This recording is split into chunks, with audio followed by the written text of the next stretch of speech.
अनामिका की सास पुष्पा अपनी बहू को कुछ खास पसंद नहीं करती थी और इसीलिए दोनों सास बहू में आए दिन झगड़ा होता रहता था।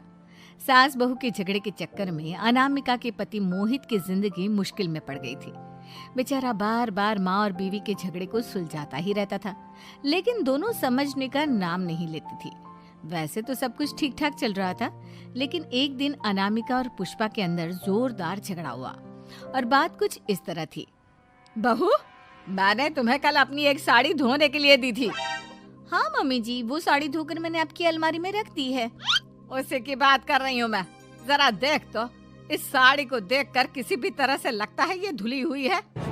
अरे मम्मी जी, मैंने आपकी साड़ी वॉशिंग मशीन में अच्छे से धोकर सुखाकर आपकी अलमारी में तह बनाकर रखी थी। आपके तो नखरे खत्म ही नहीं होते। अरे कैसे बात कर रही है मुझसे? मेरे नखरे? अरे मोहित, जरा ये देख तो, ये साड़ी धुली हुई लग रही है क्या? अरे मम्मी, जब अनामिका कह रही है कि उसने साड़ी धोई थी तो मान लो ना। हर बात पर झगड़ा करना जरूरी है क्या? क्या है ना मोहित, तुम्हारी माँ को तो मेरे हर काम में नुस्ख निकालने की आदत पड़ गई है। जब तक दो चार खरी खोटी सुना नहीं लेती ना, इनका दिन नहीं निकलता। अरे चुप कर, बहू होकर मुझे जवाब देती हो। एक तो गंदे कपड़े उठाकर अलमारी में रख दिए, ऊपर से कैंची की तरह कचर कचर बोली जा रही हो। अरे मम्मी जी, आपको समझ में नहीं आता क्या? मैंने साड़ी धो कर रखी थी। तो फिर इतनी गंदी क्यों लग रही है? अब मुझे क्या पता मम्मी जी, आप इस पर इस तरह तेल और घी की चिकनाई के दाग लगाकर लाएंगी तो ये मेरी जिम्मेदारी थोड़ी ना है। अरे तो हाथ से धोना चाहिए था ना।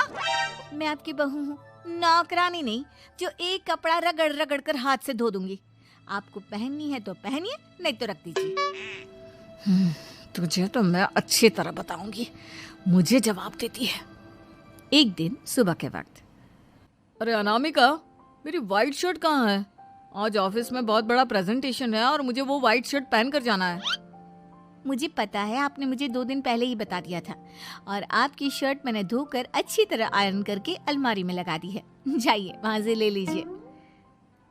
अनामिका, ये तुमने क्या किया? ये देखो, शर्ट पर लिपस्टिक का दाग लगा हुआ है और ये तो एक जगह से जल भी गई है। नहीं नहीं मोहित, ऐसा नहीं हो सकता। मैंने तो तुम्हारी शर्ट ठीक से इस्त्री करके अलमारी में लगाई थी। तो फिर ये जल कैसे गई अपने आप? अलमारी में लटके लटके थोड़ी ना जल जाएगी। पर मोहित, मुझे अच्छी तरह याद है। देखो, अपनी गलती को छुपाने की कोशिश मत करो। और अगर शर्ट जल भी गई थी तो तुम्हें पहले बताना चाहिए था ना। मैं नई शर्ट लेकर आ जाता। अब ऐन वक्त पर शर्ट कहाँ से लेकर आऊं? मेरा इतना इम्पोर्टेंट प्रेजेंटेशन था, सब खराब हो जाएगा। अरे बेटा, क्यों परेशान होता है? ये देख, मैंने तेरे लिए पहले से ही एक नई व्हाइट शर्ट ला कर रखी है। लेकिन मम्मी, आप मेरे लिए व्हाइट शर्ट क्यों लेकर आई?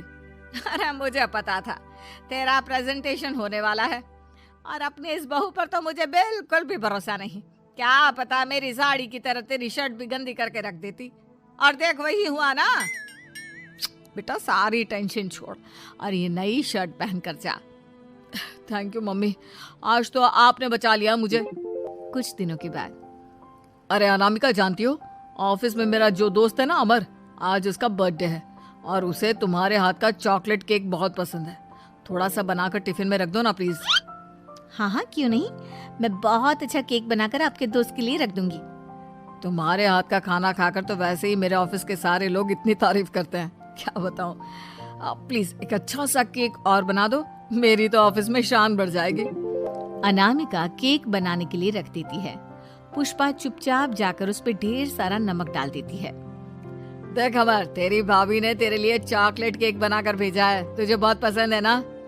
यार, तू बहुत किस्मत वाला है, भाभी इतना अच्छा खाना बनाती है और साथ में केक भी। वैसे भाभी को थैंक यू बोलना। थैंक यू बाद में, पहले तो ये केक खा कर देख। बहुत मेहनत से बनाया है अनामिका ने। अरे यार, इस केक में तो बहुत सारा नमक है। लगता है भाभी ने शक्कर की जगह खूब सारा नमक डाल दिया है। अरे मोहित, तू तो अपनी बीवी की कुकिंग की बहुत तारीफ करता फिरता है। जरा पूछना अपनी बीवी से, केक में नमक कब से डलने लग गया। क्या यार, तुझे भी मेरा ही जन्मदिन मिला था बिगाड़ने के लिए। केक नहीं लाना था तो मत लाता, कम से कम मुझे इस तरह नमक वाला केक तो नहीं खिलाता। अरे नहीं यार, अनामिका ऐसा नहीं कर सकती, जरूर कुछ गड़बड़ हुई होगी। घर जाने के बाद अनामिका, अगर तुम्हारा केक बनाने का मन नहीं था तो ना बनाती, लेकिन मेरी बेइज्जती करवाने की क्या जरूरत थी? अरे आपकी बेइज्जती, ये आप क्या कह रहे हैं? मैंने तो सुबह आपको इतने अच्छे तरीके से केक बना कर दिया था। हाँ, लेकिन उसमें इतना सारा नमक डाल दिया था कि आज ऑफिस में मेरा अच्छा खासा मजाक बना है। मेरे सारे दोस्त हंस रहे थे मुझ पर। अरे बेटा, मैंने तो तुझे पहले ही समझाने की कोशिश की थी। एक नंबर की गैर जिम्मेदार है ये लड़की, कोई काम ठीक से नहीं करती। उस दिन भी गंदी साड़ी रख दी थी मेरी अलमारी में और झूठ बोल रही थी। कुछ दिनों के बाद अनामिका देखो, मैंने अपना लैपटॉप चार्जिंग पर लगाया है, उसे अच्छी तरह चार्ज होने देना। मेरी एक अर्जेंट मीटिंग है, प्लीज बीच में से हटाना मत। हाँ हाँ ठीक है, मैं नहीं हटाऊंगी। पुष्पा चुपचाप से जाकर चार्जिंग का बटन बंद कर देती है। थोड़ी देर बाद अरे ये लैपटॉप चार्ज क्यों नहीं हुआ? और ये बटन किसने ऑफ कर दिया? अनामिका इधर आओ। क्या हुआ? क्यों चिल्ला रहे इतना? अनामिका, मैंने तुमसे कहा था ना, मेरा लैपटॉप चार्जिंग पर लगा हुआ है, मेरी अर्जेंट मीटिंग है। तुमने इसका स्विच ऑफ क्यों कर दिया? अरे मैंने ऐसा कुछ नहीं किया, मैं क्यों स्विच ऑफ करूंगी? कुछ दिनों से देख रहा हूँ अनामिका, तुम मेरा हर काम बिगाड़ देती हो। देखो ये अच्छी आदत नहीं, कम से कम तुम्हें इस बात का तो ध्यान रखना चाहिए था कि मेरी कितनी इंपॉर्टेंट मीटिंग थी। अब क्या करूंगा मैं? आई एम सॉरी मोहित, लेकिन सच में मैंने जानबूझकर कुछ नहीं किया। अगर जानबूझकर नहीं किया तो क्या सब कुछ अपने आप हो जाता है? कभी मेरी शर्ट जल जाती है, कभी केक में नमक डल जाता है। आप मेरी बात क्यों नहीं सुनते? मैंने जानबूझकर कुछ नहीं किया। फिर से वही बात। अरे कितनी बार तुम्हें समझा चुका हूँ, इस तरह मेरा काम बार बार मत बिगाड़ा करो। तुम जानती हो मुझे कितनी प्रॉब्लम होती है। ऑफिस में तो पहले ही बेइज्जती करा चुकी हो, और अब ये मीटिंग, ये भी मेरे हाथ से निकल गई। अनामिका की समझ में कुछ नहीं आता कि आखिर उसके साथ ये सब क्या हो रहा था और क्यों हो रहा था। फिर कुछ दिनों के बाद मोहित अपने ऑफिस से कुछ फाइल लेकर घर आता है। अनामिका, ये कुछ फाइलें हैं, इन्हें संभाल कर रख दो, और प्लीज इस बार ध्यान से, कोई गड़बड़ी नहीं होनी चाहिए। नहीं मोहित, कोई गड़बड़ी नहीं होगी। मैं सारी फाइल्स अलमारी में लॉक करके रखूंगी और चाबी अपने पास रखूंगी। अनामिका, जरा अलमारी की चाबी तो देना। क्यों मम्मी जी, आपको क्या काम है? उसमें मोहित की जरूरी फाइल रखी है और मैं नहीं चाहती कि इस बार कोई भी गड़बड़ हो। पता नहीं कुछ दिनों से हर काम खराब हो जाता है। अरे मुझे उसमें से पैसे निकालने हैं और उसके बाद ले लेना अपनी चाबी। मैं खा नहीं जाऊंगी तुम्हारे पति की फाइल। अनामिका को अपनी सास पर शक होता है। चाबी देने के बाद वो चुपचाप छुपकर अपनी सास की हरकत देखती है। ये फाइलें उठाकर डस्टबिन में डाल देती हूँ, फिर देखना कैसे मोहित इसकी खबर लेगा। इस बार तो छोड़ेगा नहीं इसे। वैसे भी पहले मैंने जो कुछ भी किया है उसकी वजह से अच्छी खासी डांट पड़ी है, मजा आ जाएगा। अच्छा तो ये बात है, सारा काम मम्मी जी बिगाड़ देती हैं, वो भी इसलिए क्योंकि मेरा उनसे झगड़ा हो गया है। सास के जाने के बाद अनामिका मोहित को बुलाकर लाती है। क्या हुआ अनामिका, क्या दिखाना है? ये देखिए, आपकी फाइल डस्टबिन में पड़ी हुई है। इसीलिए तो कहा था संभाल कर रखना, और तुमने उठाकर ये फाइल डस्टबिन में डाल दी। मैंने नहीं, तुम्हारी मम्मी ने डाली है, मुझसे बदला लेने के लिए, ताकि तुम मुझे डांटो। और अगर मैंने डाली होती तो मैं तुम्हें दिखाने के लिए बुलाकर तो नहीं लाती ना। सही कह रही हो, मैं अभी मम्मी से जाकर बात करता हूँ।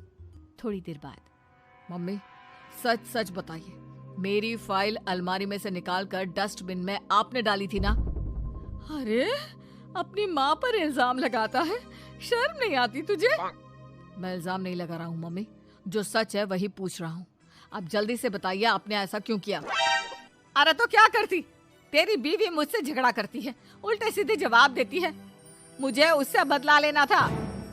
अरे मम्मी, लेकिन आप दोनों के झगड़े के चक्कर में मेरा कितना नुकसान हुआ है, ये कभी सोचा आपने? मम्मी जी, अगर आपका बदला पूरा हो गया हो तो आइंदा ऐसी कोई हरकत मत करना, क्योंकि अब आपकी सच्चाई हमारे सामने आ चुकी है। यह तो वक्त ही बताएगा मैं क्या करूंगी और क्या नहीं। मम्मी जी, कहा ना आप ऐसा कुछ नहीं करेंगी। अरे मेरी जो मर्जी आएगी वो मैं करूंगी। मेरा सर घूम रहा है। सास बहू के झगड़े में मेरी जिंदगी का तो